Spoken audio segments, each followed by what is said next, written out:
Bueno, me han invitado a esta mesa con dos compañeros de lujo y yo estoy muy agradecida de compartir mesa tanto con Santiago Gutiérrez Ruiz como con Antonio Nicolás del sindicato Uso.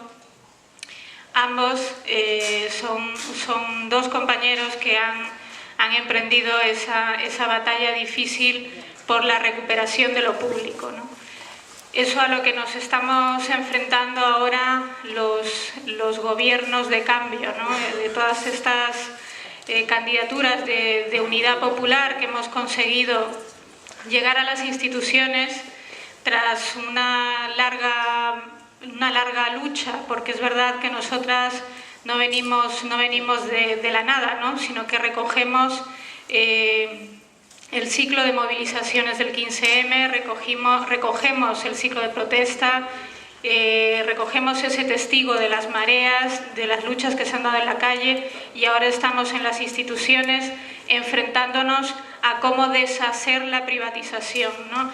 Y creo que bueno, estas jornadas en ese sentido han planteado un tema de debate muy acertado, que es cómo emprendemos esa batalla por recuperar lo público. Es muy difícil, tenemos que establecer allí una hoja de ruta valiente que pasa evidentemente por la auditoría de los contratos, que es algo que tenemos que hacer, que tenemos que emprender y que de hecho hemos empezado. Si estuviera aquí Carlos, pues él os podría hablar de la subdirección general que se ha creado en la Consejería de Hacienda, dedicada única y exclusivamente a la auditoría de la deuda. Pero además de la auditoría de la deuda tenemos que hacer una auditoría de los contratos. Incluso con la ley de contratos que tenemos hoy en día hay una posibilidad, existen posibilidades de rescindir los contratos. Es verdad que eso supone enfrentarse a indemnizaciones, porque evidentemente las empresas nos demandarían, ¿no? Pero es algo que tenemos que iniciar, ¿no? Y no solamente está esa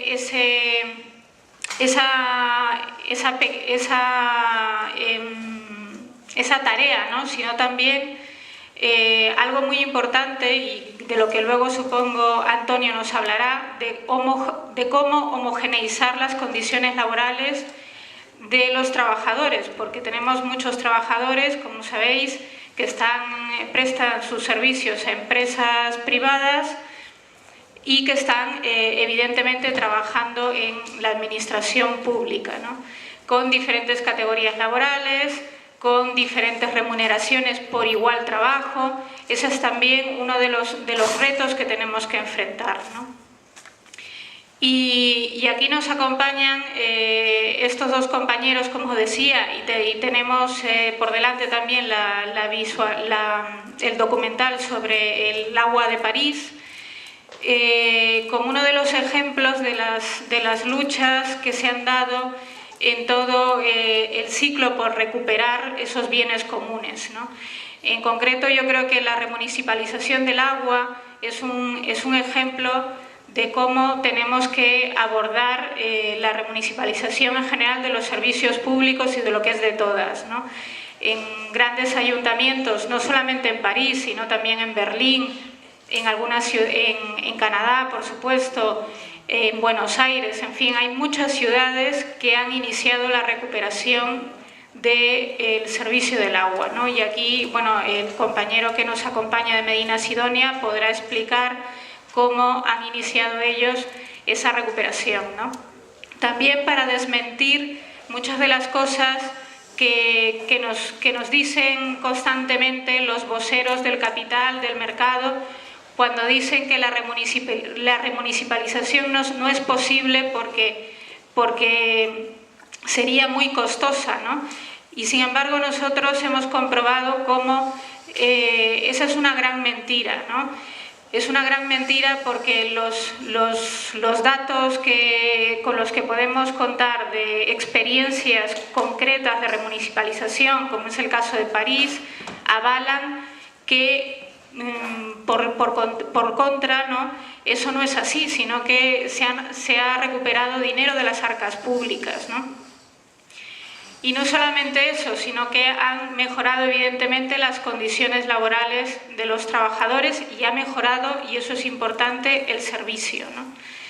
Porque, y con respecto al tema del agua, ¿no?, que es lo más sangrante, ¿no?, nos enfrentábamos a situaciones realmente insostenibles, ¿no?, como el corte del servicio del agua a familias que no podían pagar, etcétera, ¿no?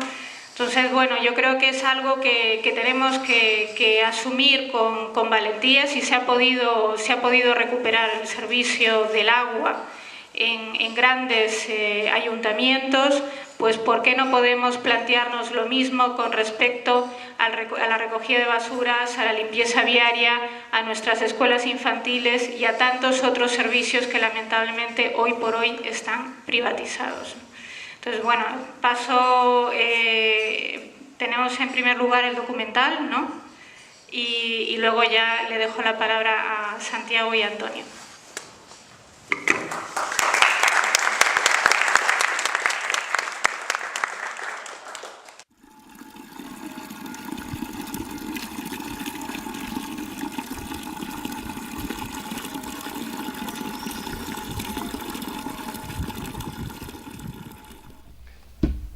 Bonjour, je suis très contente de pouvoir vous présenter l'expérience de Paris, puisque je sais que vous vivez une lutte importante contre un processus de privatisation de Canal Isabelle II.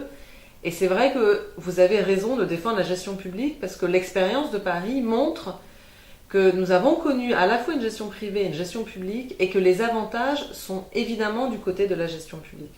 Un petit retour sur l'histoire. Jusqu'en 1984, il y avait une régie publique qui faisait la totalité du service de l'eau, mais déjà la commercialisation avait été donnée à la Générale des Eaux. Et en 1984, Jacques Chirac, ancien maire de Paris, décide de démanteler totalement le service public. Donc il crée une société anonyme en charge de la production de l'eau et de délégation de services publics aux distributeurs privés, Générale des Eaux sur la rive droite et Lyonnaise des Eaux sur la rive gauche, qui étaient en charge de la distribution et de la facturation. Donc il y avait 3 délégations de services publics, sans mise en concurrence aucune, avec des contrats longs de 25 ans, et sans aucune organisation du contrôle. Et donc ça, ce sont d'ailleurs des rapports de la Chambre des comptes, de l'Inspection générale de la ville, qui ont dénoncé l'opacité financière totale du système, le fait qu'il n'y avait pas suffisamment d'objectifs techniques qui étaient inscrits dans le contrat, le fait qu'il n'y avait aucune maîtrise publique par la collectivité et par les citoyens du service. Donc ce service qui ne fonctionnait pas bien, nous avons décidé de le changer radicalement quand nous sommes arrivés au pouvoir en 2001 avec Bertrand Delanoë. Donc c'était une coalition de gauche avec des écologistes et des communistes et qui ont décidé de reprendre en main totalement leur service. Donc ce que nous avons fait, c'est que nous avons commencé à faire des études pour voir quel était le meilleur service possible. Et très vite, nous sommes arrivés à la constatation, après négociation avec les distributeurs, qu'il fallait un seul opérateur public de l'eau à Paris qui soit en charge de la production, de la distribution et de la facturation. Donc c'est ce que nous avons mis en place. La décision fut prise en 2008. Nous avons mis en place le service au 1er janvier 2010. 1er janvier 2010, le service, la régie Hauts-de-Paris est totalement opérationnelle. Donc du captage de l'eau jusque la relation avec les usagers et avec les abonnés, en passant par la production et par la distribution. Donc, qu'est-ce que nous avons gagné avec ce système ? Auparavant, comme je l'ai dit, il n'y avait aucune transparence financière et aucun contrôle. Donc aujourd'hui, il y a une politique d'investissement qui est décidée avec la ville de Paris et qui permet d'avoir des investissements très ambitieux sur la totalité du service. Nous avons aussi récupéré la rente économique des distributeurs. Donc très concrètement, nous avons aujourd'hui un équilibre budgétaire et financier meilleur qu'auparavant. Puisque au lieu d'avoir des résultats et des bénéfices qui allaient dans les poches des distributeurs. Maintenant, nous réinvestissons tout dans le service. Et ça, c'est un point extrêmement important à comprendre. Parce que quand vous avez un opérateur public, c'est l'usager qui paye avec la facture le service. Et l'usager, par la facture, il ne paye que le service. Parce que tout cet argent sera investi pour le patrimoine, pour la recherche, pour la protection de la ressource et pour les salariés. Et ne servira pas à rémunérer des actionnaires ou des dividendes. Donc nous avons permis de retrouver l'équilibre budgétaire et économique. Ce qui nous a permis de baisser le prix de l'eau. Et ça nous a permis, à côté de la baisse du prix de l'eau, d'avoir aussi des aides sociales pour les plus démunis. Donc on a un fonds social eau, avec des aides eau pour ceux qui ont du mal à payer la facture, et qui permet à Paris de n'avoir aucune coupure d'eau pour les plus démunis et les plus précarisés. Et puis nous avons décidé d'avoir un meilleur contrôle technique et sur le service. Donc on a un contrat d'objectif entre la ville de Paris et la régie, un contrat d'objectif avec plusieurs indicateurs qui permet d'avoir un suivi de l'activité comme jamais ça avait été fait auparavant. Donc maintenant la collectivité, elle peut savoir exactement ce qui va dans la masse salariale, ce qui va dans l'investissement, ce qui va dans la recherche, ce qui va dans la politique de protection de la ressource. Et donc ça permet un plus grand débat politique et citoyen. Et nous avons décidé aussi d'avoir une grande réforme démocratique avec ce service. C'est que nous avons un conseil d'administration de la régie avec des élus de la collectivité, mais aussi des représentants des usagers, des représentants des associations, un représentant de l'Observatoire de l'eau, qui permet d'avoir un vrai débat au sein du conseil d'administration de la régie sur les objectifs, sur la stratégie de la régie. Et à côté, nous avons créé un observatoire municipal de l'eau, l'Observatoire parisien de l'eau, qui est un lieu d'initiative, de proposition, de concertation, de débat autour des grands enjeux municipaux. Donc il est ouvert à tout le monde, il est totalement public. Il y a des représentants des associations, des syndicats, des partis politiques, des citoyens, des associations de quartier. Et tous les actes de gestion importants autour de la politique de l'eau et autour de la régie sont présentés au sein du conseil, devant l'Observatoire de l'eau et avant que ça ne soit présenté au Conseil de Paris, donc à l'Assemblée délibérante. Donc c'est vraiment une sorte de contre-pouvoir citoyen très important. Donc aujourd'hui, nous avons pu faire la démonstration que nous avons un service plus efficace auparavant, qui est mieux contrôlé par la collectivité et par les citoyens, qui a un équilibre économique et budgétaire plus performant. Et nous venons d'avoir un rapport de la Chambre régionale des comptes d'Île-de-France, qui est un organisme de contrôle financier, qui a été très positif pour la régie, alors qu'auparavant, cette même Chambre régionale des comptes était très très critique sur le système avec les délégataires privés. Donc nous avons un service tout à fait efficace, meilleur, performant, et surtout qui se fait dans l'intérêt des citoyens et au nom de l'intérêt général, et non pas au nom des intérêts privés, comme c'était le cas auparavant. L'expérience de Paris a été très importante pour la France, puisqu'il n'y avait pas de débat public en France sur la gestion de l'eau. Les multinationales étaient très présentes et en fait empêchaient qu'il y ait vraiment ce débat citoyen. À partir du moment où Paris a pu montrer que c'était possible de revenir en régie, il y a eu un mouvement des collectivités de droite et de gauche pour s'interroger sur la gestion de l'eau.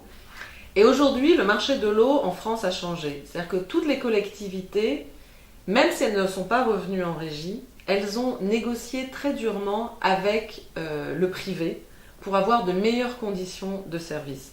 En utilisant d'ailleurs l'arme de la régie, en disant si vous ne voulez pas négocier et réduire vos marges et réduire vos profits, eh bien nous pouvons faire une régie. Et puis il y a des collectivités aussi, et des grosses collectivités qui ont décidé de s'engager dans une gestion publique. Et forte de ces expériences, nous avons créé un réseau France Eau Publique, un réseau français, qui est un réseau de gestion publique de l'eau pour mutualiser nos expériences.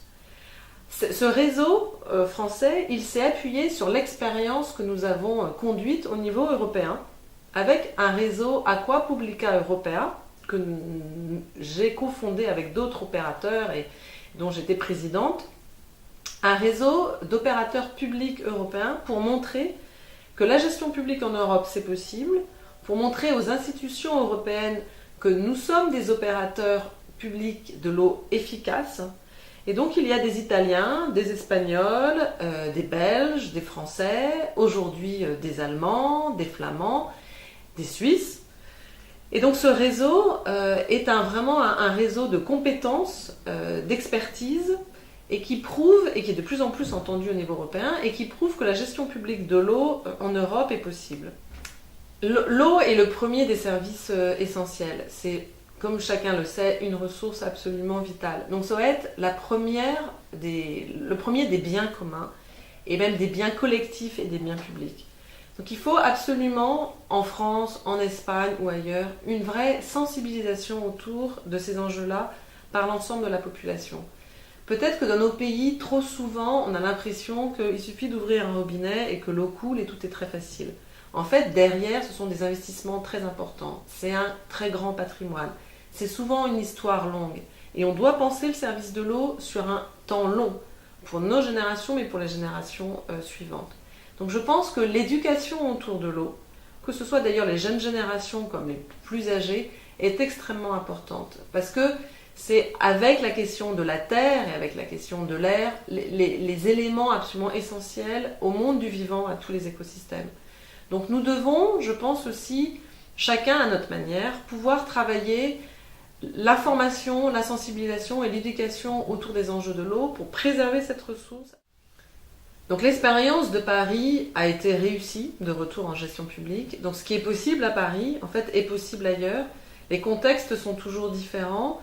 Évidemment, il y a la participation citoyenne et le contrôle par la collectivité qui sont des éléments majeurs, mais il y a aussi la protection de la ressource, la question des investissements. Donc chacun doit trouver le meilleur service adapté, mais la gestion publique est de toute façon toujours possible, quel que soit le contexte et quelles que soient les conditions, et c'est toujours plus intéressant pour l'intérêt général.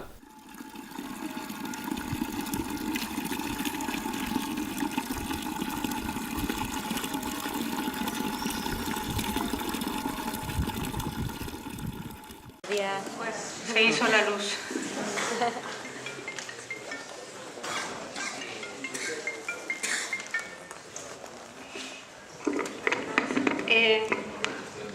Bueno, creo que ha sido muy interesante el documental, ¿no? Uno de los elementos que por lo menos creo que a muchas de las que estamos aquí compartimos es esa participación de la ciudadanía, ¿no? en un consejo de administración de un servicio público.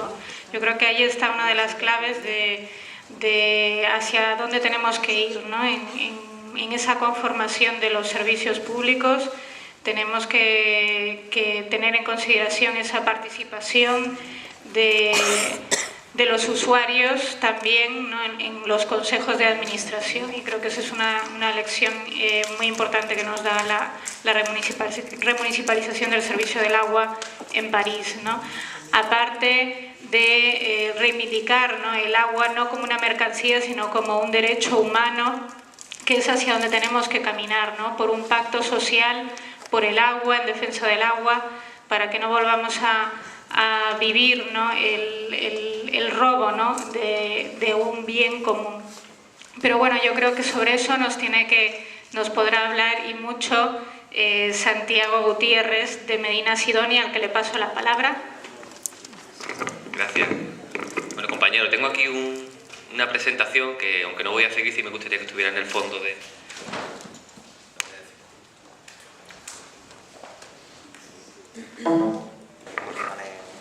Bueno, voy a intervenir de pie porque bueno, me han puesto a la hora de la siesta.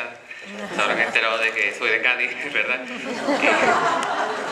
Y bueno, creo que va a ser más cómodo, si no me da el cañón, hablaros desde aquí. Bueno, yo me llamo Santiago Gutiérrez y soy consejero delegado de una empresa 100% pública que gestiona servicios municipales en un municipio del centro de la provincia de Cádiz que se llama Medinasidonia, ¿vale?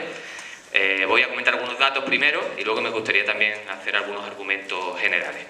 Yo voy a centrar la intervención en el tema del agua, pero como veréis más adelante, nosotros hemos remunicipalizado prácticamente todos los servicios básicos que hay en el ayuntamiento, ¿vale? Eso se ha hecho durante la legislatura 2011-2015 y bueno, y tenemos una experiencia que estamos intentando también transmitir por si es de ayuda, ¿no?, en estos nuevos movimientos, ¿no?, en estos nuevos ayuntamientos que ahora, con todas las dificultades de la ley de estabilidad y de los condicionamientos políticos, ¿no?, tan complejos de este tiempo, bueno, pues sí puede servir de ayuda nuestra experiencia.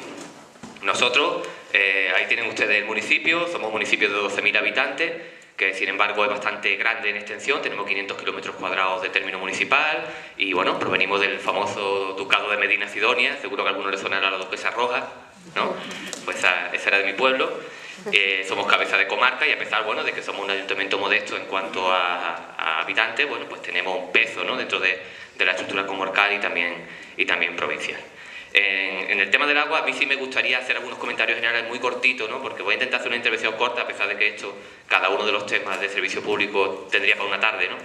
Pero sí me gustaría algunos temas generales respecto al agua, porque si bien es importante saber cómo se puede hacer una remunicipalización, ¿no?, cómo atacar a esas concesiones, también es importante saber por qué vamos a hacerlo.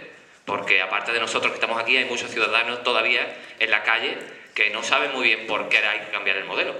Y yo creo que lo primero es explicarles esas razones, porque si no estamos muchas veces bueno, adelantándonos, ¿no?, a lo que es el pensamiento de las personas, de la gente que están en las calles. Veréis, el agua es un derecho humano, eso es lo primero que hay que decir en una charla sobre gestión de servicios del agua. Es un derecho humano desde que en 2010 las Naciones Unidas, en una asamblea, pues, y con el voto a favor de España, pues aprobó incorporar el derecho humano al agua y al saneamiento como un derecho humano esencial e incluirlo dentro de la Carta de Derechos Humanos. Por tanto, esto hay que decirlo muy clarito, toda persona tiene derecho a tener agua en su grifo, independientemente de condicionamientos económicos, étnicos y de otro tipo, ¿no? Y esto también conlleva a que, siendo el agua competencia municipal, según la ley de base del régimen local, pues si hay cortes de suministro por razones económicas o de otro tipo en un municipio, evidentemente el alcalde o la alcaldesa de ese municipio, como competente en la materia, es, en mi opinión, responsable de una violación de los derechos humanos. Es así de fuerte, pero es la realidad que tenemos ahora mismo.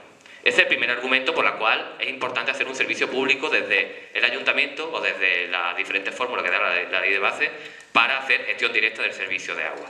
Por otra parte, el caso del agua, y también pasa en nuestros servicios básicos municipales, es un auténtico monopolio. Es decir, no solamente tenemos que preocuparnos de que se le dé un buen servicio al ciudadano, sino que además tenemos que preocuparnos de que no exista un verdadero monopolio natural, como es el caso del servicio de agua. Daros cuenta que, por una parte, en los pliegos de concesión solamente hay 3 grandes empresas que se presentan a los pliegos del agua, ¿no? Aqualia, que pertenece a Fomento, ACPA, Agua de Barcelona, que lo conocen bien algunos compañeros, y alguna otra. Son 3, por lo tanto es un oligopolio desde el punto de vista de la oferta a los pliegos, pero es que desde el punto de vista de la demanda, vosotros y nosotros, los ciudadanos, cuando abrimos el grifo de nuestra casa, no tenemos como en cualquier bar, ¿no?, como en cualquier cervecería, la Mau, la Cruz Campo y la otra, tenemos solamente un grifo y cuando abrimos el grifo solamente le podemos comprar a la única concesionaria que nos da el servicio. Eso, desde el siglo XIX, los economistas, incluso los liberales, también los liberales, dicen que se puede gestionar cuando hay un monopolio de este tipo de 2 maneras. La primera es mediante una gestión pública directa y la segunda es mediante una gestión privada, siempre y cuando haya un control fuerte de los poderes públicos, un organismo regulador fuerte que vele porque esos contratos de concesión se hagan por razones de mejora de la eficiencia y mejora de la gestión de cara al ciudadano y no por razones económicas o de otro tipo, que es lo que ahora mismo está imperando en la mayoría de los ayuntamientos. Por tanto, visto que en este país no hay regulador, porque no lo hay, porque no está incluido en el texto refundido de la ley del agua, lo único que nos queda, si queremos salvaguardar los derechos de los usuarios y de las usuarias frente a un monopolio y al abuso de mercado que eso supone dentro de los municipios, es la gestión pública directa, de diferentes formas. Eso también es muy importante decir, son cuestiones generales que hay que saber y que el ciudadano tiene que saber. Después, nosotros, en nuestro municipio, tomamos una decisión hace algunos años que empezamos con el agua. Y es que nos dimos cuenta de una serie de cosas. Y es que desde el equipo de gobierno, primero, no teníamos control, en absoluto teníamos control sobre una concesionaria y sobre un servicio que considerábamos que era básico y esencial, como es el caso del agua. Y quien diga que desde un ayuntamiento se puede controlar al monstruo que es Fomento o que es Aqualia o que es cualquiera de estas grandes empresas del sector, no solamente del agua, sino también de otros servicios públicos, se equivoca. Primero, porque ellos tienen un ejército de juristas, abogados y medios para imponer unas determinadas condiciones económicas y unas determinadas condiciones desde el punto de vista jurídico. Y también porque normalmente cuando hay privatizaciones, tanto con fórmula de empresa privada 100% como de empresa mixta, que es igual de mala, pues los gerentes los pone la concesionaria a la parte privada. Evidentemente todos los datos técnicos y económicos que tienen los consejos de administración provienen de la parte privada, por tanto están siempre sesgados y hay una falta de control institucional, no ya democrático ni ciudadano, institucional. Es que ni el ayuntamiento se entera de lo que está pasando en la concesión. Esto ha habido casos en Cádiz muy flagrantes, ¿no? Incluso de corte de agua, de suministro, que han salido en todos los medios y que ni siquiera la concejala del ramo pues se había enterado de que se estaba dando esa circunstancia, ¿vale? Eso por una parte es fundamental. Por otra parte, nosotros veíamos desde el ayuntamiento que nos costaba caro, que era caro, y eso es uno de los principios que hay que decir fuera de aquí, porque hay que decir a la gente una cosa muy fácil, y es que los servicios públicos municipalizados son más baratos. Y más allá de cuestiones ideológicas, este es el argumento de peso que la mayoría de los usuarios pues tienen como elemento central a la hora de tomar decisiones. Entonces tenemos que explicarle a la gente eso. Es más barato. Es más barato por dos razones. Primero, por las condicionantes del servicio. Nosotros gestionamos el agua y también otros servicios básicos, luego lo vamos a ver, a través de una sociedad mercantil pública 100%, una empresa pública, que es una de las fórmulas que da la ley de base de régimen local, ¿vale? Bueno, nosotros para empezar no tenemos beneficio industrial. El 7% que en teoría se lleva la concesionaria privada por gestionar servicios, oye, pues nosotros no nos lo llevamos. Eso está ahí. Por otra parte, hay otro elemento fundamental en el tema del agua que está siendo muy fuerte, ¿no? Para la ola de privatizaciones que está habiendo en estos últimos años y que espero se vuelva en contra, ¿no? en los que vienen, que es los cánones concesionales. No sé si sabéis lo que es eso. Esto es que los ayuntamientos, que estamos prácticamente en quiebra todos y que hemos tenido que entrar en planes de estabilidad porque no hemos tenido más remedio, ya no vivimos de la licencia urbanística ni del ladrillo. No tenemos sistema de financiación. Eso lo sabemos que es un tema clásico de hace muchos años que se está comentando y, por tanto, lo único que nos queda son los servicios públicos, lo único de valor, lo único que podamos vender. Entonces, hay muchos ayuntamientos que están yendo a venta de servicios públicos, agua, basura, etcétera, etcétera, para ingresar un dinero. En el caso del agua, ¿cómo se hace? Bueno, pues la empresa que va a la licitación pone lo que se llama un canon concesional, es decir, da un dinero al ayuntamiento a cambio de recibir la concesión por 20, 25, 30 años. Ese dinero, automáticamente, cuando se concede esa concesión a la empresa, se ingresa al capítulo del presupuesto y el alcalde se lo gasta en lo que ese año pues estime oportuno. Evidentemente, esto es un tema que agrada mucho a los ayuntamientos en este momento de crisis, ¿no? y de quiebra en los ayuntamientos. Entonces, estas concesiones privadas no se basan en la mejora de la eficiencia de la gestión. Los pliegos de privatización no recogen mejora de las infraestructuras hidráulicas, mejora de las pérdidas, mejora de la atención al ciudadano, rebaja de tarifa, no. Lo que recoge es normalmente dotaciones de cánones concesionales que premian al ayuntamiento por privatizar el servicio. Esto ha pasado recientemente en Cádiz en un montón de pueblos. El más importante ha sido Jerez de la Frontera, no sé si habéis leído por ahí. Jerez ha privatizado el agua el año pasado por 80 millones de euros de canon concesional y esos 80 millones han ido a cubrir deudas. O sea, el banco ha soltado los 80 millones y han puesto al banco. Y lo que tiene la ciudad de Jerez, pues es un servicio privatizado que ya ha subido en 2 ocasiones las tarifas. ¿Vale? Esto es lo que está pasando en los ayuntamientos con las privatizaciones, que nadie se crea que se privatiza para que sea más eficiente. Eso es falso. Y si es así, estarían los pliegos. Y no están. Estas son algunas cuestiones generales. Nosotros a nivel municipal también. Bueno, vimos otras cuestiones que son importantes. Se estaban degradando nuestras infraestructuras hidráulicas, porque evidentemente la empresa no está interesada en ir renovando las infraestructuras, está más interesada en tener más beneficios, porque es su naturaleza. Y esto se daba, bueno, es que el nivel de pérdida en el municipio se estaba incrementando año tras año. Nos dimos cuenta también de esta situación. Y dado todo este entorno, con una situación política diferente de la de aquí, también hay que decirlo, ¿vale? En Medina Sidonia la composición del pleno es la siguiente. Nosotros tenemos 17 concejales, de los cuales 10 son del Grupo Municipal de Izquierda Unida Los Verdes, 6 son del Grupo del Partido Socialista Obrero Español y 1 del PP. Esa es la composición de nuestro ayuntamiento. Entonces, lo digo porque también hay que entender la complejidad y la diferencia de algunas cuestiones, ¿vale? También voy a decir una cosita, ¿no? Porque he escuchado antes, he hablado con los compañeros, ¿no? La gana que hay de todo el mundo de que se hagan cambios y de que en estas ciudades del cambio pues empiece a rodar, ¿no? Esto de la municipalización. Nosotros no pudimos hacer nada hasta el tercer año de legislatura. Lo digo para que se sepa, porque hay que ser honestos. No pudimos. Lo primero fue que no se hundiera el ayuntamiento. Eso fue lo primero que tuvimos que hacer. No quiero decir que no se puedan hacer cosas, que se pueden hacer muchas cosas, pero sí que es verdad que los temas de deuda son complicados y que hay que tener un poquito de paciencia. Es decir, lo digo como gestor público, ¿vale? Por otra parte, cuando municipalizamos, ¿qué obtenemos?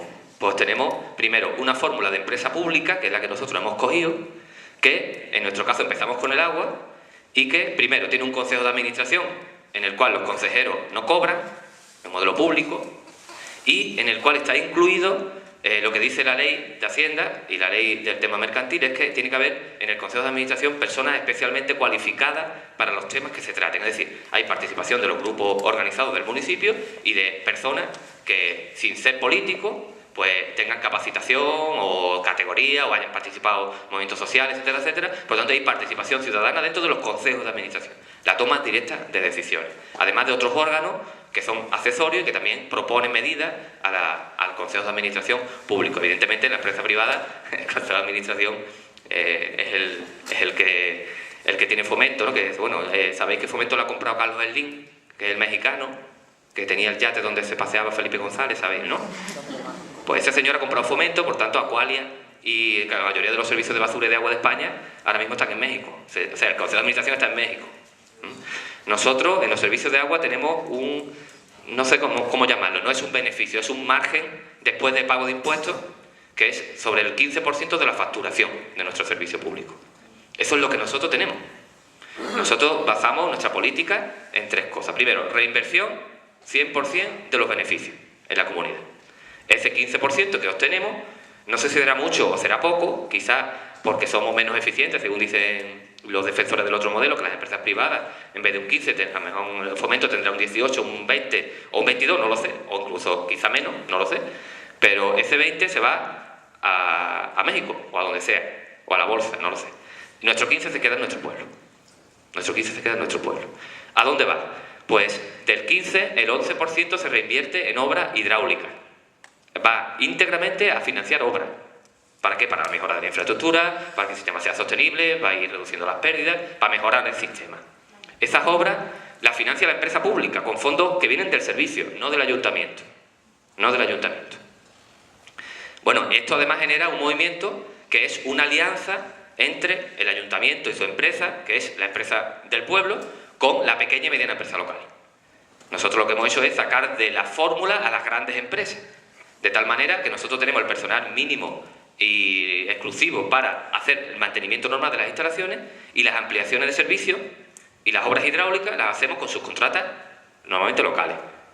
Con lo cual, bueno, pues imaginaros, eso supone, bueno, una cascada, ¿no?, de consecuencias que aumenta la influencia económica en el municipio en cuanto a empleo y en cuanto a inversiones. En el caso de lo que había antes en nuestro pueblo, cuando estaba Tedesa, que es la que estaba allí, que luego pasó a ser Aqualia, pues evidentemente cuando había una obra hidráulica, ellos traían el personal de la empresa de otros municipios y allí no crecía la hierba. Ahora hay unos pocas de fontanería y pequeña empresa que hace esos trabajos. Por otra parte, nosotros manejamos todos los proyectos, de tal manera que es la empresa pública la que hace los proyectos de obra, los valora, y nosotros tenemos nuestros peritos, porque tenemos una parte de la empresa que hace obras públicas. ¿Qué pasa? Bueno, que evidentemente los precios de las obras son los que realmente valen. Y lo sabemos porque lo hacemos nosotros.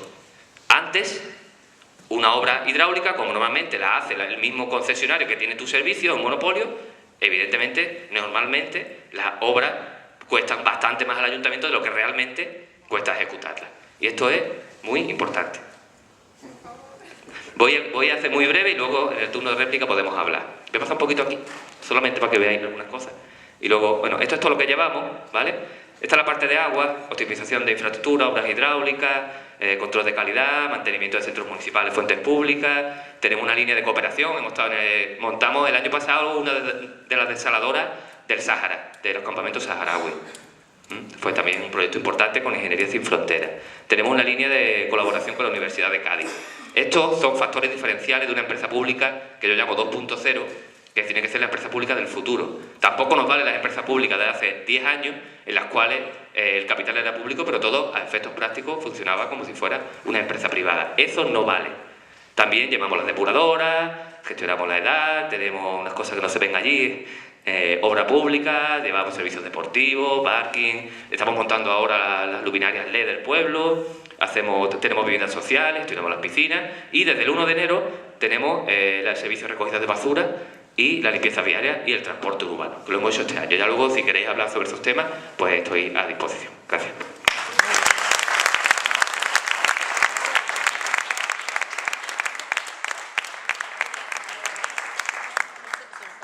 Buenas tardes. Soy Antonio Nicolás, soy el secretario provincial de la Unión Sindical Obrera en León.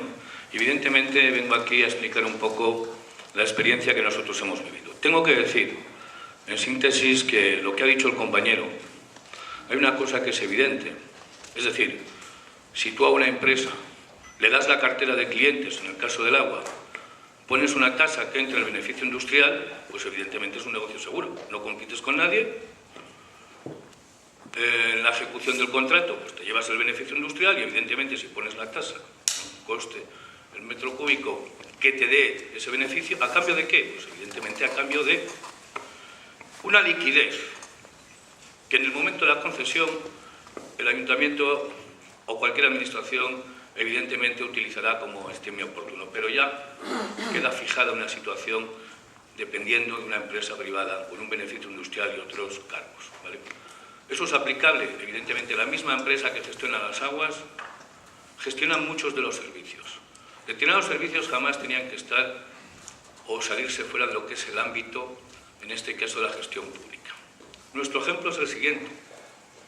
Es un poco extraño por una sencilla razón, porque en el año 2011, en plena crisis, el Ayuntamiento de León, con un presupuesto de 170 millones de euros, un remanente de tesorería, en este caso, de 125 en negativo y 400 millones de deuda, se encuentra en una situación muy complicada.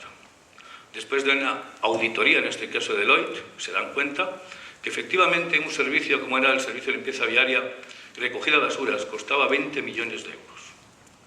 Evidentemente, para una ciudad de 130.000 habitantes, eso era muy difícil llevar a efecto. ¿Qué es lo que ocurre? La situación, como en otras ciudades, pues evidentemente, en función de la decisión política que se tome, se puede, como se ha hecho habitualmente, recargar, en este caso, al principal activo de ese servicio, que son los trabajadores, o evidentemente se puede tomar una decisión política en otro sentido. Es decir, si cuesta 20 millones de euros, y estoy hablando de hace casi 3 años, en estos momentos el servicio cuesta 10 millones de euros, es decir, se ha ahorrado el 50%. Y según la encuesta de Lobo, se mantienen los niveles de calidad. Es decir, algo se estaba haciendo mal, ¿no? En el caso de León hay que tener en cuenta que había una mayoría absoluta del Partido Popular. No sé si en este caso, en estas elecciones, pagaría el alcalde esa situación, porque evidentemente no ha repetido, porque su partido no lo ha dejado repetir, y en la situación en la que nosotros, en cierta medida, nos encontrábamos, era muy complicada. ¿Qué hicimos? Una cuestión muy fácil. El servicio, en este caso, para mantener la calidad que así se firmó, nos sobraba exactamente el 40%. ¿Quién nos sobraba? La empresa, es evidente. El 10 o el 21% del IVA, el 7 o el 8% del beneficio industrial, los gastos generales, y no teníamos por qué tocar absolutamente el servicio ni la inversión para efectivamente hacer un servicio público y evidentemente, además, eficaz.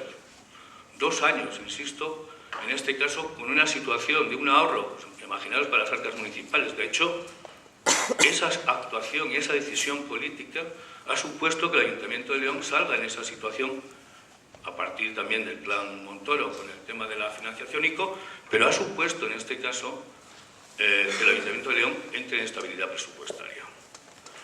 Yo me encontré en una situación tremendamente complicada. Recuerdo y eché de menos a los sindicatos, en este caso concreto, que en su momento, de izquierdas, y hay que decirlo claramente, abogaban por la gestión directa, pero no firmaron conmigo esa situación. Es decir, porque entendían, en este caso en concreto, que esa situación podía ser perjudicial. Mantenían, como está ocurriendo aquí en Madrid, un ERE rotativo que ha hecho pues, que las empresas hagan caer el servicio, intenten otra vez, en este caso, la subida del presupuesto y todo lo demás. Si quitas el 21% y quitas el beneficio industrial y quitas los gastos, coño, bajas el 30 y pico %. El servicio, evidentemente, desde la gestión pública tiene que tener una situación importante. Nosotros allí, y lo digo desde un punto de vista claro, buscamos un modelo de gestión que constituíamos un órgano de gestión diferenciado. Dentro del punto de vista sindical, los trabajadores se encuentran a veces en una situación complicada. Es decir, ¿cómo haces una subrogación de una plantilla, en el caso de León, de 300 y pico, y que pasen a ser personal laboral, evidentemente, sin igualdad, mérito y capacidad? Fijaros, ahí está la situación. Hay una fórmula, es evidente, hay una fórmula. ¿Por qué? El Convenio Nacional establece claramente la subrogación dentro de las administraciones públicas. Yo oigo a los sindicatos, en este caso, decir claramente, oiga, es que como vamos a entrar, si somos fijos en un centro de trabajo, vamos a entrar en este caso con un contrato indefinido no fijo en una administración. Con la reforma laboral, tener en cuenta que hasta las propias administraciones tenían la capacidad de hacer un ERE extintivo. Bueno, eso se cortó en esa situación. ¿Por qué se crea el órgano de gestión diferenciada? Porque efectivamente, aunque haya una caja única, el órgano de gestión diferenciado puede pactar las condiciones y presupuesto para asumir una plantilla, con los derechos en este caso en concreto. La realidad es que si hubiera, y el avance siguiente sería gestar un organismo autónomo por una sencilla razón, y lo explico. Las administraciones, en este caso, con la estabilidad presupuestaria, estamos hablando de la tasa de reposición cero, tenemos un problema como personal laboral. Es decir, la incorporación del personal. Si tienes tasa de reposición cero y no te dan como servicio esencial, tienes un problema en caer el servicio. Cuidado, porque esto sí que es importante. ¿Qué es lo que hace o pretendía en este caso la empresa? Pues muy sencillo. Es decir, cuando nosotros en principio pasamos a esa gestión directa, nos dimos cuenta de que la adquisición de maquinaria y la inversión nos salía incluso más barata que se vendía al ayuntamiento por parte de la empresa. Es decir, marcando una inversión, independientemente de que tengas, por eso se creó el órgano de gestión diferenciada, para poder invertir en un servicio, en este caso básico o esencial, quitándonos la limitación que puede tener el propio presupuesto municipal. Lo mismo que la incorporación de personal. Es evidente que si hay tasa de reposición cero, las jubilaciones nos llevarían a que el servicio decayera. Si tienes 300 trabajadores y en un momento dado no tienes la capacidad para poder incorporar efectivos, pues a los 4 días el servicio se hubiera caído. Yo hubiera dicho, esto municipalizado es una mierda, aunque nos ahorremos 10 millones de euros, ¿no? Pero no es el caso. Es decir, esa situación hay que hacerla y hacerla en esos términos. Y lo digo además muy claro, ya hace mucho tiempo que se creó esa figura de subrogación a una administración pública. En 30 años, 30 y pico años de servicio en una empresa privada, pues en este momento tengo 32 años de servicio en una administración pública. Es verdad que en el caso de León era un poco diferente. Es decir, la pérdida en este caso de los derechos de trabajadores, en principio, en algunos centros, avalados por sindicatos y demás, de que nos piden una bajada del 21%, el 21% te lo quitas en el IVA y ya está. Es verdad que nosotros, era una situación especial, y lo digo en todo el sentido. Nosotros teníamos un 20% de derechos económicos por encima del personal laboral. Es decir, estamos en un órgano de gestión diferenciado y evidentemente nuestra situación no se vio afectada en los términos de esas bajadas brutales que se han dado, y en los ERES que se han dado aquí en Madrid, al final lo pagan los ciudadanos. Es decir, 1000 tíos en un ERE, las empresas tirando en ese sentido, pues lo que hacen es esto que está ocurriendo. Es decir, oiga, Madrid es una puta mierda, pero es una puta mierda y ya echan la culpa, en este caso, del presupuesto. No, pero si nos sobra. Si en el caso de León, estoy hablando de una población de 130.000 habitantes, se ha podido bajar un 40%. Imaginaros aquí en León, un contrato de 10 años de una empresa de 1.000 millones de euros, si bajamos el 40%, mira, en 10 años, con 400 millones de euros, cambiamos toda la flota. Ponemos vehículos silenciosos a gas y lo que haga falta. Esa es la situación. Es decir, en un momento dado es muy difícil romper un contrato en vigor administrativo de gestión de servicio público, porque efectivamente hay una deuda, y esa deuda hay un lucro cesante. Pero la decisión política va en esa línea, es decir, siempre que se pueda, pues mostrar ejemplos de esa manera. No es malo para el conjunto de los trabajadores, en este caso, fijaros, yo hago siempre una diferencia a lo que es un contrato de gestión de servicio público o un contrato de servicios. En León conseguimos, en cierta medida, en un contrato de servicios, en este caso de limpieza de interiores, hacerlo. Creamos primero una empresa mixta, 51 ayuntamientos, 49 en este caso concreto, la empresa, en este caso Urbaser, y luego procedimos a la extinción de la empresa mixta. ¿Por qué? Porque efectivamente en un contrato de servicios, si pongo jardinería o cualquier otro, la ley de contratos del sector público es muy clara. Al término de la extinción del contrato, el personal no podrá pasar a formar parte del ente. Y eso es lo que no se entiende. Quiero decir, yo lo que pido, y desde el punto de vista sindical, es que cualquiera que esté gestionando la representación de los trabajadores conozca los costes del personal, sepa exactamente el beneficio industrial que tiene la empresa. Si yo he conseguido, y lo digo de forma clara, yo y mis compañeros, tener unas cuestiones sociales y económicas por encima del propio personal laboral, será porque echamos mano al beneficio industrial en su momento, y cuando no nos hizo falta la empresa, a tomar por el culo, hablando mal. Es decir, ¿me bajo yo el 40% o me voy a un ERE?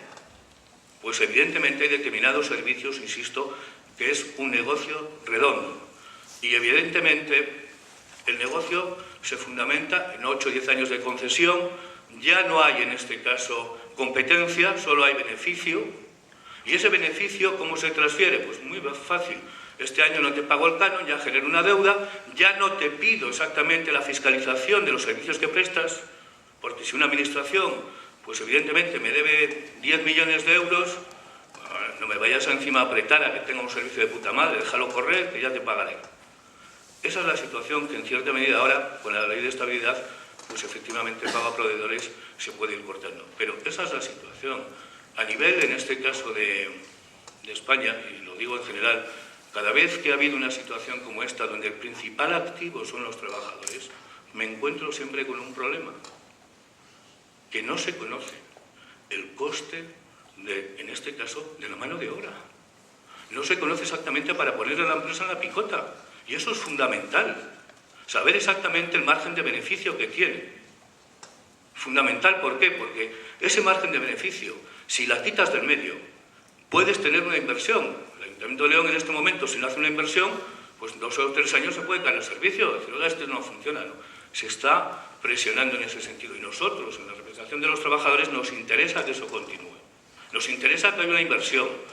Se prevé para este año 1,5 millones de inversión, cuando antes, digamos, fijaros el remanente de tesorería que había. Que no había ni para pagar, en este caso, el gasoil de los vehículos.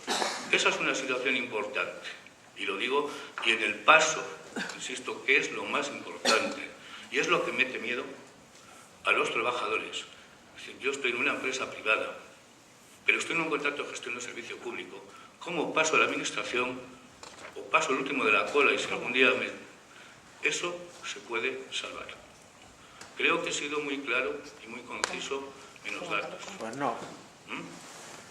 Perdón. Nada más.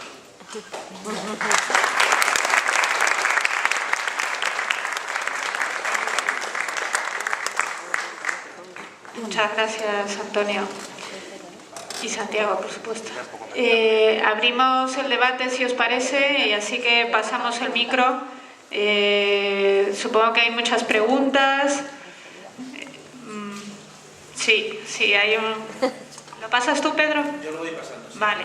Bueno, pues por aquí yo creo que vamos por orden, ¿no? Por aquí por delante.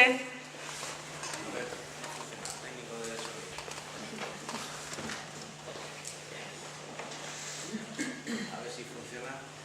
Sí, ¿no? No, es que no hay cable.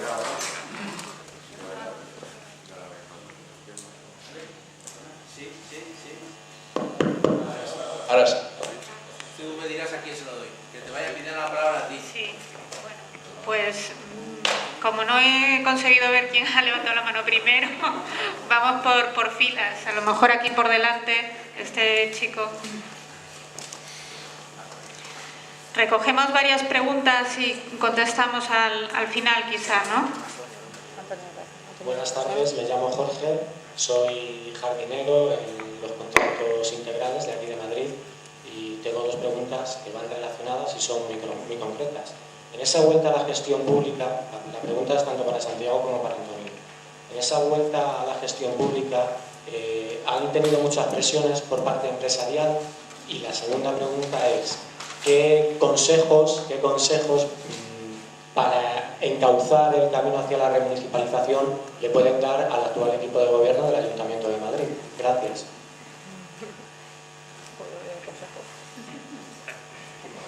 Aquí el chico de azul.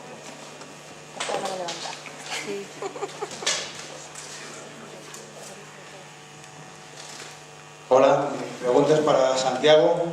En esos 3 años largos, supongo, de paciencia que tuviste que tener y que me temo que, bueno, que por ahí van a ir los tiros, muy a pesar de muchos y muchas, ¿tuvisteis que publicitar y conceder algún concurso privado, alguna contrata privada? Esta chica de azul. Hola, buenas tardes. Mi pregunta es para Antonio. Soy del servicio de 010 Línea Madrid y me ha parecido muy interesante porque nosotros estamos también en un proceso de remunicipalización. Saber, cuando ha hablado de lo que es subrogación y de un órgano que crearon, que es el órgano de gestión diferenciada, que nos comentara un poco más detenidamente en qué consiste este procedimiento y este órgano. Gracias.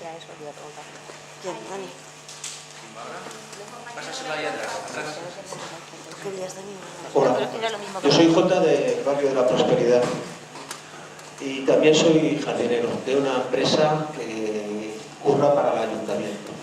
Quería preguntarte al del León, ¿cómo te llamas? Antonio, perdón. Te he escuchado decir, lo mismo que he entendido mal, que habéis sido capaces, los trabajadores de las empresas privadas que trabajabais para el Ayuntamiento de León, pasar a ser personal del Ayuntamiento de León con unas condiciones laborales 20% mejores que las de los propios trabajadores. Con dos. Pues bueno.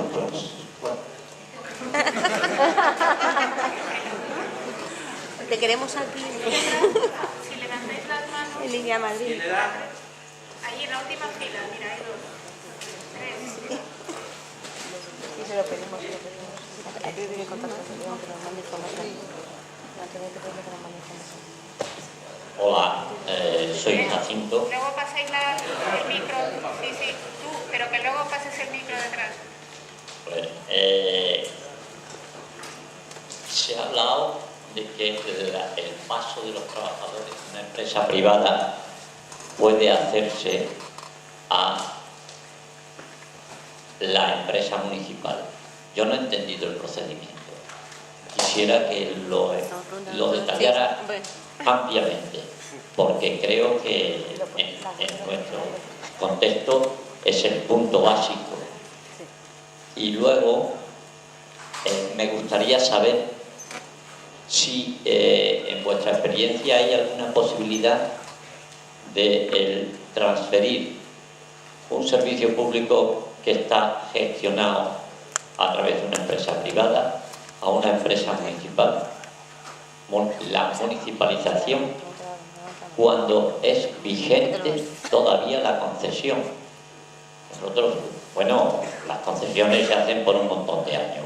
¿Qué artilugio se puede utilizar para saltarse ese procedimiento? Me parece que es lo fundamental. Las dos cosas son la base del éxito en la municipalización. Buenas tardes. Yo me llamo Antonio Martínez, soy compañero de Antonio Nicolás, soy secretario de Organización Provincial de la USO León y también de la Unión Regional. Y bueno, la presencia del compañero hoy aquí pues viene reforzada un poco por nuestro apoyo como organización.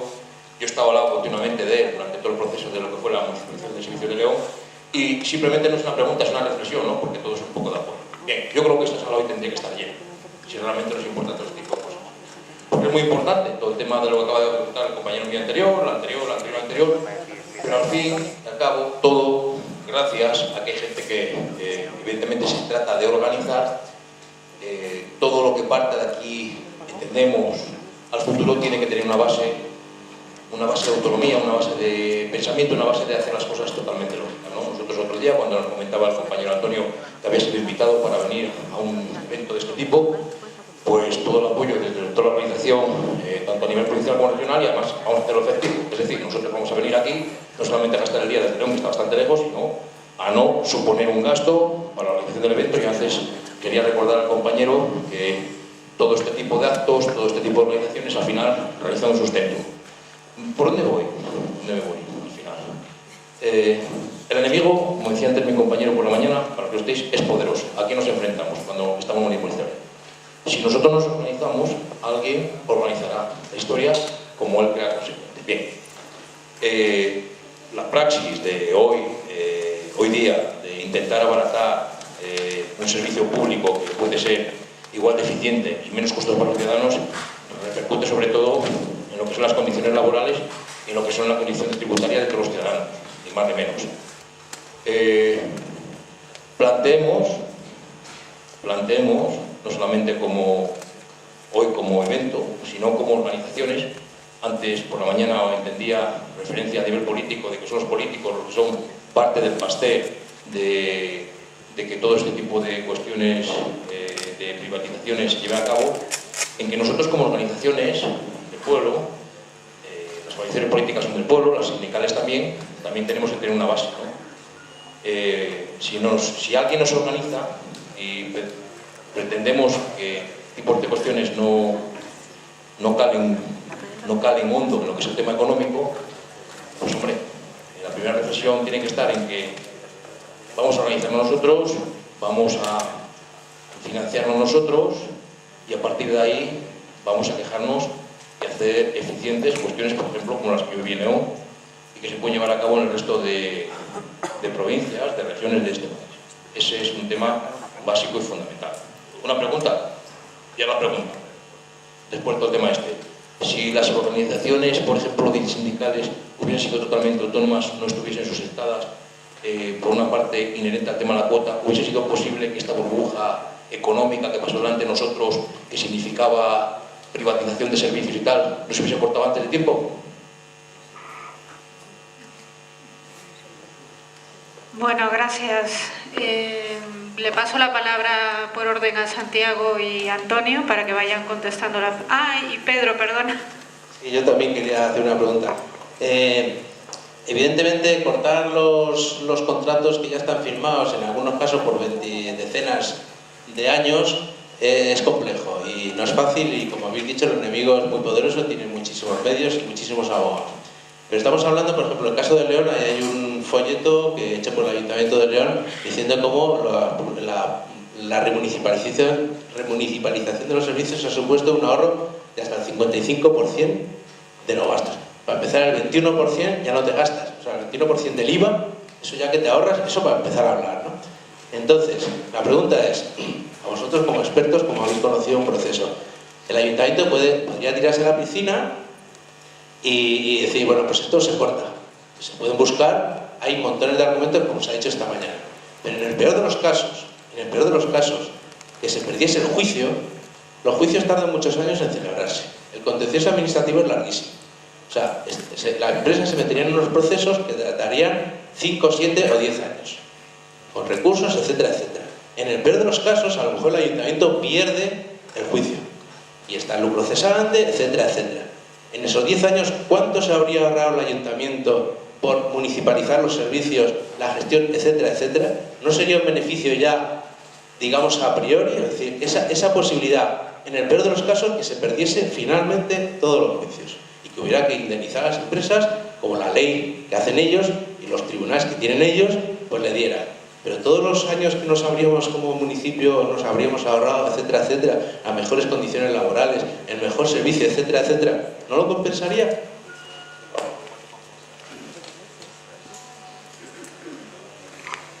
Sí, os paso la palabra, Antonio. Bueno, en primer lugar, el asunto de las presiones. Pues hombre, imaginaros, si le vas a joder el negocio a FCC, a ACS, a otro grupo de empresas tan potentes, pues es evidente. Han hecho presiones a través de ASELIP, en su momento, a los sindicatos, han hecho presiones en general, y es evidente que todo el mundo, pues con la boca pequeña, habla de vamos a apoyar esto en ese sentido. Yo os pongo el ejemplo, en mi centro de trabajo no conté con ese apoyo, porque evidentemente tuve que tirar hacia adelante echando la empresa fuera. Las relaciones en este momento con la citada empresa, imaginaros, no son nada buenas, y donde puede, pues amenaza cuando tengo un candidato. Claro que hay presiones, ¿cómo las va a ver? Si le vas a joder el negocio a alguien, y a nivel general, amenazan en este caso a la propia administración, y además voy a contestar directamente. Vamos a ver, hay que decir, ¿qué administración, qué alcalde en ejercicio, digamos, se somete a una decisión de rotura unilateral de un contrato, sabiendo que el ejército de abogados de la empresa le va a poner pues, prevaricador, le va a poner cualquier otro tipo de los delitos tipificados, y evidentemente esa valentía política, pues no todos los alcaldes, no todos quienes llevan una administración la tienen. Es evidente que no. Y en cierta medida hay que analizar pues caso por caso. Lo mismo que León, hay una población limítrofe a León de 30.000 habitantes, que es San Andrés, que también inició ese proceso, incluso con la jardinería. Pero las empresas es como todo. Urbaser se llevó, en este caso, 80 millones de euros, contantes y sonantes, con la financiación ICO, toma y trae. Luego presentó un pleito por el interés de demora de 9 millones de euros, que luego ganó. Fijaros lo que os estoy diciendo. Para acogerse a la financiación ICO había que renunciar al interés de demora, ¿no? Era lo que había, pues no. Acabó de ganar el juicio ahí, y en Sevilla, y no sé qué otro sitio. Luego había otra cuestión. A ver, el proceso en este caso de subrogación. Importante es analizar cada uno de los contratos. En el pliego de condiciones, no en sí en la memoria técnica, pero sí en el pliego de condiciones, vienen determinadas cláusulas con respecto a la subrogación. Efectivamente, como son pliegos tipo, y que muchas veces el pliego de condiciones lo hace la empresa, esto ya lo digo yo, seguro que alguno me puede demandar, y es verdad. Es decir, se adaptan los servicios, o se adaptaban en su momento, cometían el error de, en el proceso de subrogación de personal, algunas hablaban de la reinversión, que nunca se hacía, pero efectivamente quedaba recojado la cláusula con respecto al personal. En los últimos años lo único que se decía que jamás el personal podrá tener relación directa con la administración, pero esas cláusulas han quedado. El convenio colectivo, en este caso de cada centro de trabajo, en su momento el convenio del sector o el convenio nacional, establece claramente la subrogación en los términos legales para pasar incluso a una administración. Y si hay una diferencia, y hay que dejarlo claro, el contrato de servicios es diferente al contrato de gestión de un servicio público. Si os dais cuenta, un contrato de servicios, tanto el tiempo y la duración, es más pequeño, 2 años, hace poco eran 4, con prórroga. Y un contrato de gestión de servicio público, como el agua, puede llegar a 50 años, o 70 y no sé qué, no, más o menos. ¿Qué es lo que ocurre en este caso con el personal? Vamos a ver. Normalmente el miedo, que se mete incluso por algunas organizaciones, es decir, oiga, usted va a pasar, es indefinido en una empresa, lleva 30 años o 25 años y va a pasar a una administración. Va a pasar el último de la cola y le pueden echar a... Pues no es el caso. Pongo un ejemplo, además, de cómo se gestiona esa situación. Principalmente, primero, posiblemente el convenio colectivo que tenga esa administración del personal laboral no recoja esa posibilidad, pero sí la puede recoger la subrogación el propio convenio que te afecta. En este caso, hay dos formas de entrar a la administración. A ver, el contrato indefinido no fijo que tanto hablan no existe. El contrato indefinido no fijo en una administración es aquel trabajador que accede de forma irregular, vamos a llamarlo así, y un juez lo declara. Pero ¿qué ocurre cuando se hace a través de un proceso de negociación? Bueno, os cuento. Nosotros en este caso utilizamos ese acuerdo para establecer un código 100 al contrato indefinido que manteníamos con todas las condiciones. Un ajuste salarial en esos términos porque el contrato, o sea, el convenio era muy alto y de igual tono.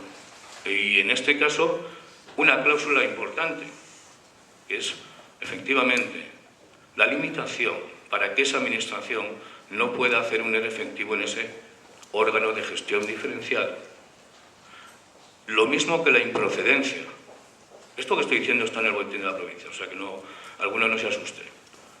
En mi centro de trabajo, si efectivamente hay una situación con un trabajador y se va a pleito y el juez declara improcedente, es el trabajador el que elige, o la indemnización o el puesto de trabajo. Esas cláusulas, cuando tú le pones encima de la mesa a una administración y le dices, mira, si quitamos de medio la empresa, tienes 10 millones de euros, y si está asfixiada, pues evidentemente entra esa situación. Os digo que el caso nuestro fue complejo, con una mayoría absoluta de 15 concejales del PP, que yo creo que aquí en Génova, pues algunos se tiró por la ventana, por una gestión directa de un servicio que era un negocio cojonudo, 26 millones de euros con la limpieza de interiores. Costaba y cuesta 13. El proceso de incorporación, el órgano de gestión diferenciada, fijaros, hay una legislación vigente del año 55. La Ley de Bases del Régimen Local prevé una situación importante. Si gestionas en principio antes de un órgano autónomo la creación del órgano de gestión diferenciado, ¿cómo se hace? Es un consejo de administración con un gerente público, donde está la representación política, un consejo de administración, la oposición, los técnicos municipales y en cierta medida manteniendo la estructura, en este caso prácticamente de gestión de servicios, pues no se te caería, que es lo que en cierta medida se quiere. Es más, puedo poner, esto ya es acojonante, yo me quedé con el gerente de la empresa.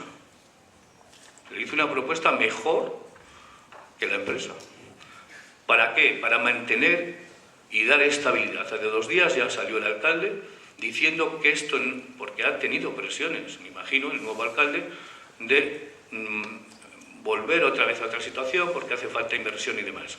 Ya ha salido públicamente, tener en cuenta que era el anterior consejero de Fomento de la Junta de Castilla y León, y ya ha dicho públicamente que no vuelve a esa situación porque no tiene justificación. Te ahorras 13 millones